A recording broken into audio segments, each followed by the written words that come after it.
আমি খুব ভালো মানুষ, ওয়াজ করছি, নসিহত করছি, পার পেয়ে যাবো এমন ভাবার সুযোগই নাই। আপনাকে আপনার সাধ্য মতো অন্যায়ের প্রতিবাদ করার চেষ্টা করতে হবে। লা তা'মুরুন্না বিল মা'রুফ, নবীজি বলছেন অবশ্যই তোমরা সৎ কাজের আদেশ করো। ওয়া লা তানহাউন্না আনিল মুনকার, অবশ্যই অসৎ কাজে নিষেধ করো। আও লা ইউশিকান্নাল্লাহু আন ইয়াবআথা আলাইকুম ইকাবাম মিন, অন্যথায় আমি আশঙ্কা করি তোমাদের উপর আল্লাহর পক্ষ থেকে বিশাল গজব আসবে। সুম্মা তাদউনাহু, এরপর তোমরা সবাই আল্লাহর কাছে দোয়া করবে, আল্লাহ গজব সরিয়ে দাও, সরিয়ে দাও। লা ইউস্তাজাবু দুআকুম, তোমাদের দোয়া কবুল করা হবে না।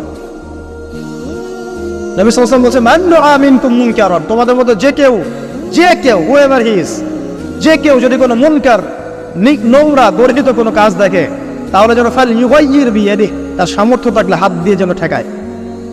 সামর্থ্য থাকলে হাত দিয়ে যেন ঠেকায়। যাদেরকে আল্লাহ পাক হাত দিয়ে ঠেকানোর ক্ষমতা দিয়েছেন তাদেরকে আল্লাহ জিজ্ঞাসাবাদ করবেন, কেন ঠেকালে না তুমি? জেনার লাইসেন্স দিলে কেন? মদের লাইসেন্স দিচ্ছ কেন? ঠেকালে না কেন? তুমি অন্যায় কাজকে ঠেকালে না কেন?